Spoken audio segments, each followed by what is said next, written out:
I now give the floor to the Secretary General of the United Nations, His Excellency António Guterres.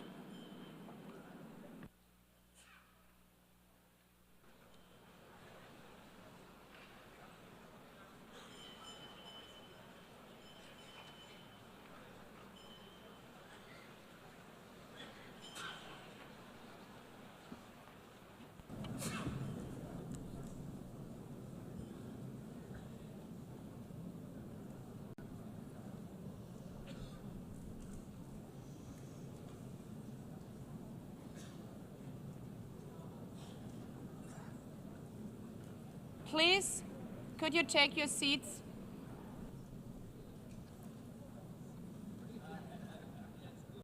Let me begin with two words we have not been able to say often enough in this hall. Madam President.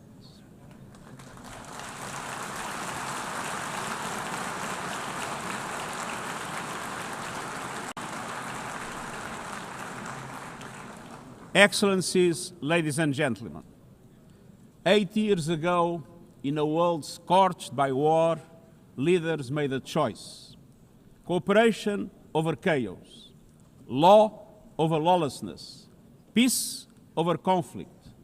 And that choice gave birth to the United Nations, not as a dream for perfection, but as a practical strategy for the survival of humanity. Many of our founders had seen firsthand the hell of the death camps and the terror of war.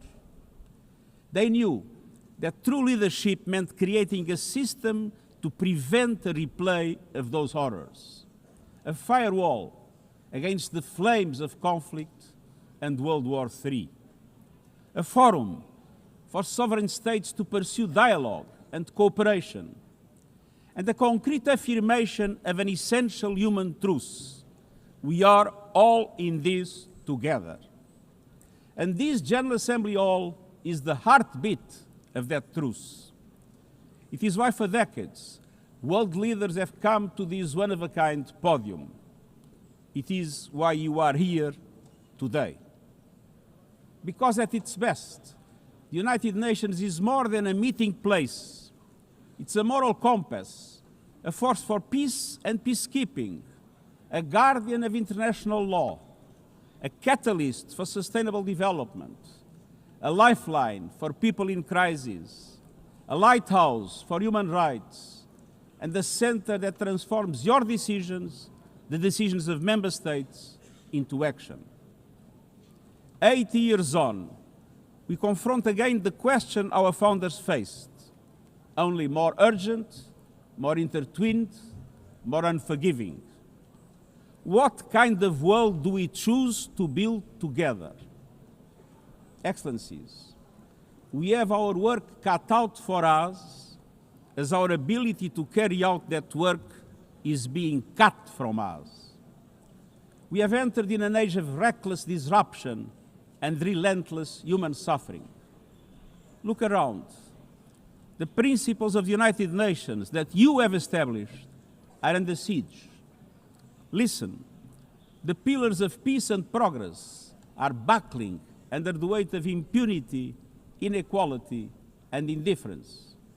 Sovereign nations invaded, hunger weaponized, truth silence, rising smoke from bombed-out cities, rising anger in fractured societies, rising seas swallowing coastlines. Each one a warning, each one a question: what kind of world will we choose? A world of raw power or a world of laws? A world that is a scramble for self-interest or a world where nations come together? A world where might makes right or a world of rights for all? Excellencies, our world is becoming increasingly multipolar, and this is positive, reflecting a more diverse, dynamic global landscape. But multipolarity without effective multilateral institutions can court chaos. As Europe has learned the hard way, resulting in World War I. It was multipolar, but there was no multilateral institutions. So let's be clear. International cooperation is not naivete. It is hard-headed pragmatism. In a world where there's leap borders, isolation is an illusion. No country can stop a pandemic alone. No army can halt rising temperatures. No algorithm can rebuild trust once it is broken. These are global stress tests of our system, our solidarity, and our resolve. I'm convinced we can pass these tests, and we must. Because people everywhere are demanding something better, and we owe them a system worthy of their trust and a future worthy of their dreams.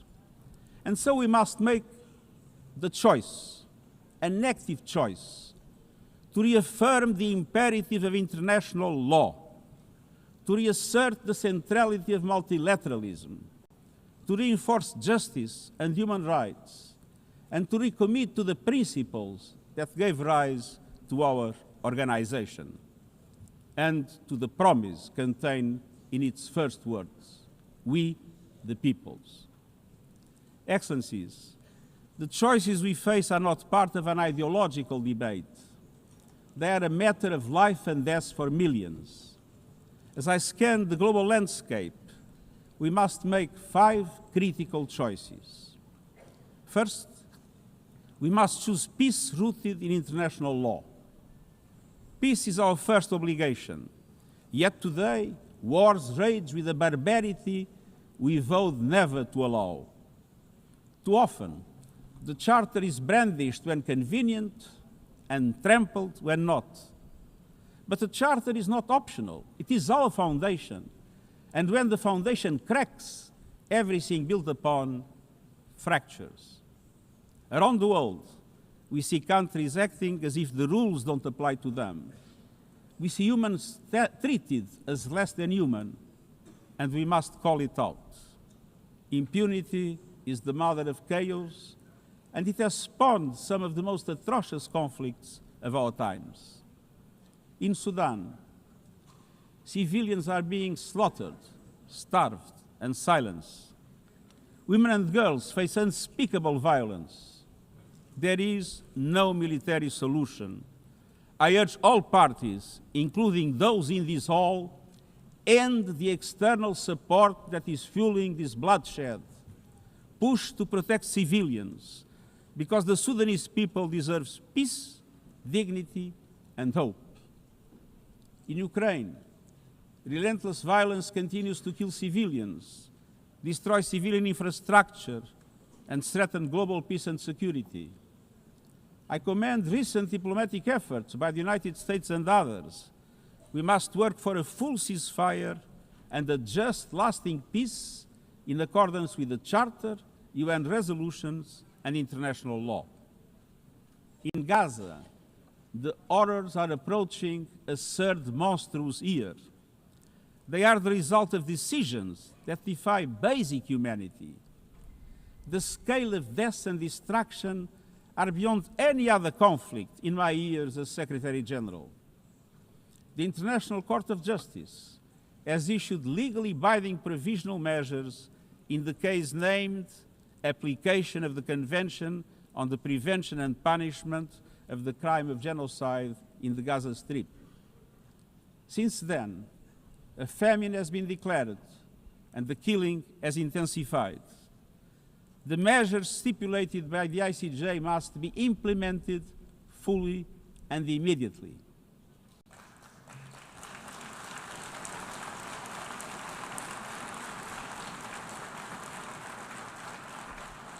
Nothing can justify the horrific Hamas terror attacks of October 7 and the taking of hostages, both of which I have repeatedly condemned. And nothing can justify the collective punishment of the Palestinian people and the systematic destruction of Gaza. We know what is needed. Permanent ceasefire now. All the hostages released now. Full humanitarian access now. And we must not relent in the only viable answer to sustainable Middle East peace, a two-state solution as so eloquently reaffirmed yesterday. We must urgently reverse dangerous trends on the ground. Relentless settler expansion and violence, and the looming threat of annexation must stop. Everywhere, from Haiti to Yemen, to Myanmar and the Sahel and beyond, we must choose peace anchored in international law. The past year has brought glimmers of hope, including the ceasefire between Cambodia and Thailand, and the agreement between Azerbaijan and Armenia brokered by the United States.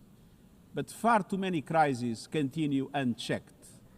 Impunity prevails, lawlessness is a contagion, it invites mayhem, accelerates terror, and risks a nuclear free-for-all.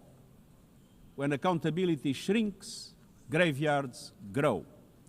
When UN staff and facilities are attacked, violating legal obligations, so too is the core of our ability to serve and deliver. The Security Council must live up to its responsibilities. It must be more representative, more transparent, and more effective. And beyond crisis response, we must tackle the injustices that ignite conflict: exclusion, inequality, impunity, and corruption. The surest way to silence the guns is to raise the volume for justice. Real security is born of fairness and opportunity for all. Excellencies, this leads me to my second point. We must choose human dignity and human rights. Human rights are not an ornament of peace, they're its bedrock.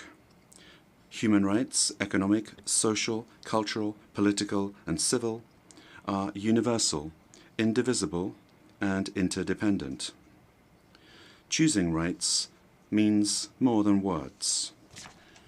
It means choosing justice over silence. It means protecting freedom and civic space, advancing equality for women and girls, confronting racism and discrimination in all its forms, protecting human rights defenders, journalists, and freedom of speech, and upholding the rights of refugees and migrants so that mobility is safe and in accordance with international law. Human rights are a daily battle, online and offline. They require political will. But dignity is not only about the protection of rights. It is about rights fulfilled through inclusive and resilient development. Rights that put an end to poverty and hunger. Rights that open doors to education, health, and opportunity. The Sustainable Development Goals are our shared roadmap for achieving these rights. But in order to make progress down this road, we need fuel. And that fuel is finance. We've seen what development done right can deliver. In the past decade, millions more have gained access to electricity, clean cooking solutions, and to the internet. Child marriage is in retreat. Women's representation is growing, but cuts to aid are wreaking havoc. They are a death sentence for many. For so many more, a stolen future. This is the great paradox of our time. We have the solutions, but we are siphoning off the fuel that would make it possible to make progress. To choose dignity, we must choose financial justice and solidarity. We need to reform the international financial architecture so that it drives development for all. With bigger and bolder multilateral development banks, lending more, and mobilizing more private capital for developing countries, with faster and fairer debt relief mechanisms helping every country in crisis, including middle-income countries. Protecting natural resources by tackling illicit financial flows and abusive tax practices that rob societies of their future. And global financial institutions that represent today's world, with far greater participation of developing countries in terms of their composition and their decision-making. So let us choose a global economy that works for everyone, men and women. Let us choose human rights and dignity. And let us equip ourselves with the means to ensure a transition for people and the planet. Excellencies, this brings me to the third choice. We must choose climate justice. The climate crisis is accelerating, but so are the solutions. The clean energy future is no longer a distant promise. It's already here. No government, industry, or special interest can stop it. But some are trying, hurting economies, locking in higher prices, and squandering a historic opportunity. Fossil fuels are a losing bet. Last year, almost all new power capacity came from renewables, and the investment is surging. Renewables are the cheapest and fastest source of new power. They create jobs, drive growth, shield economies from volatile oil and gas markets, connect the unconnected, and can free us from the tyranny of fossil fuels. But not at today's pace. Clean energy investment remains uneven. 21st century grids and storage are not rolling out fast enough. And public subsidies, taking from taxpayer money, still flow to fossil fuels over clean energy by a factor of 9 to 1. Meanwhile, emissions, temperatures, and disasters keep rising. And those least responsible suffer the most. Science says limiting global temperature rise to 1.5 degrees by the end of this century is still possible, but the window is closing. The International Court of Justice has affirmed the legal obligation of states. We must step up action and ambition, especially through strengthened national climate plans. Tomorrow, I will welcome leaders to announce new targets. The G20, the biggest emitters, must lead, guided by common but differentiated responsibilities. But all countries must step up and do more as we head to the UN Climate Conference in Brazil. By accelerating action in energy, forests, methane, and industrial decarbonization. By defining a credible roadmap to mobilize $1.3 trillion annually in climate finance by 2035 for developing countries. By supporting just transitions, by doubling finance for adaptation to at least $40 billion this year, and rapidly deploying proven tools to unlock billions more in concessional finance. And by capitalizing the Loss and Damage Fund with significant contributions. All of these requires government, international financial institutions, philanthropies, civil society, and the private sector to work together, to provide fiscal space to developing countries and unlock new innovative sources of finance at scale, including solidarity levies on high-emitting sectors and debt swaps. We have the solutions and tools, but we must choose climate justice and climate action. Fourth, we must choose to put technology at the service of humanity. Artificial intelligence is rewriting human existence in real time, transforming how we learn, work, communicate, and what we can trust. And the question is not how to stop it, but how to steer it for the greater good. Technology must be our servant, not our master. It must promote human rights, human dignity, and human agency. Yet today, AI's advancement in outpacing regulation and responsibility and is concentrated in a few hands. And the risks are expanding to new frontiers, from biotech to autonomous weapons. We are witnessing the rise of tools for mass surveillance, mass social control, mass disruption, and even mass destruction. Tools that can drain energy, strain ecosystems, and intensify the race for critical minerals, potentially stoking instability and conflict. Yet, these technologies remain largely ungoverned. We need universal guardrails and common standards across platforms. No company should be above the law. No machines should decide who lives or dies. No system should be deployed without transparency, safety, and accountability.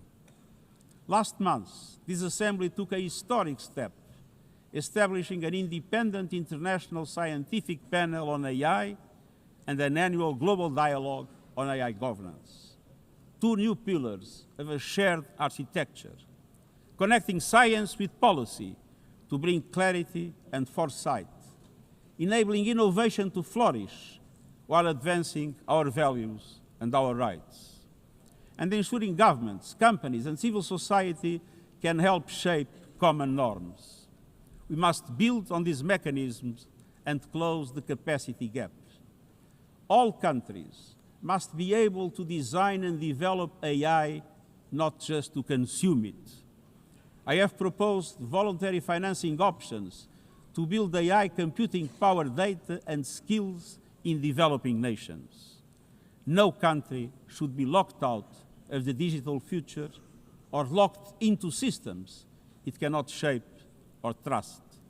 And governments must lead with vision, and companies must act with responsibility. And we, the international community, must ensure that technology lifts up humanity. So let us choose cooperation over fragmentation, ethics over expediency, and transparency over opacity. Technology will not wait for us, but we can still choose what it serves. So let us choose wisely. Fifth and finally, to meet all these goals, we must choose to strengthen the United Nations for the 21st century. The forces shaking our world are also testing the foundations of the United Nations system. We are being hit by rising geopolitical tensions and divisions, chronic uncertainty, and mounting financial strain. But those who depend on the United Nations must not be made to bear the cost, especially now, when for every dollar invested to support our core work to build peace, the world spends $750 on weapons of war. This is not only unsustainable, it is indefensible. In this moment of crisis, the United Nations has never been more essential. The world needs our unique legitimacy, our convening power, our vision to unite nations, to bridge divides and confront the challenges before us. The Pact for the Future has shown your determination to build a United Nations that is stronger, more inclusive, and more effective. That is the logic and the urgency of our UN80 initiative. We are moving swiftly and decisively. I put forward concrete proposals, a revised budget for 2026 that strengthens accountability, improves delivery, and cuts costs. Practical reforms to implement mandates more effectively and efficiently with greater impact. And ideas to spark a paradigm shift in the structure of the UN and how its parts work together. Most of these decisions rest with you, the member states, and we will move forward in full respect of the established procedures.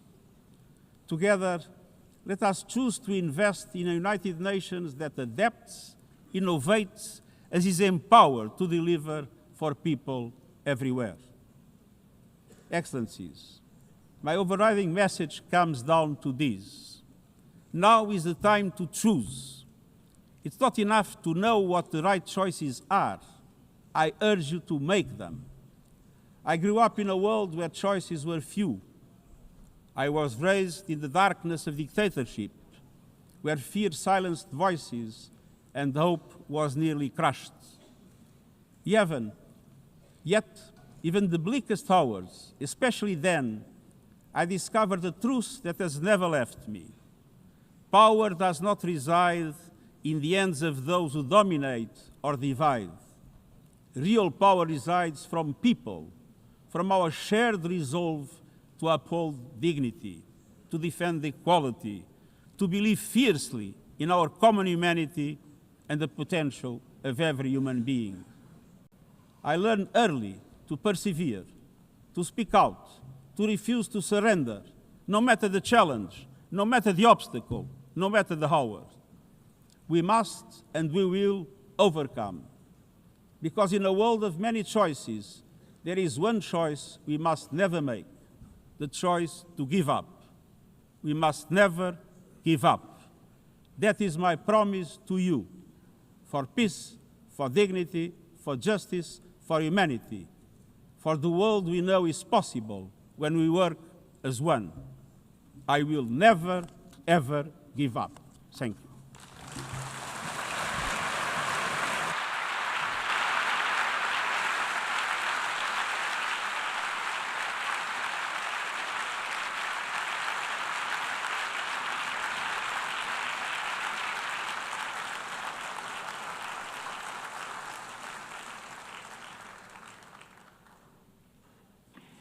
I thank the Secretary General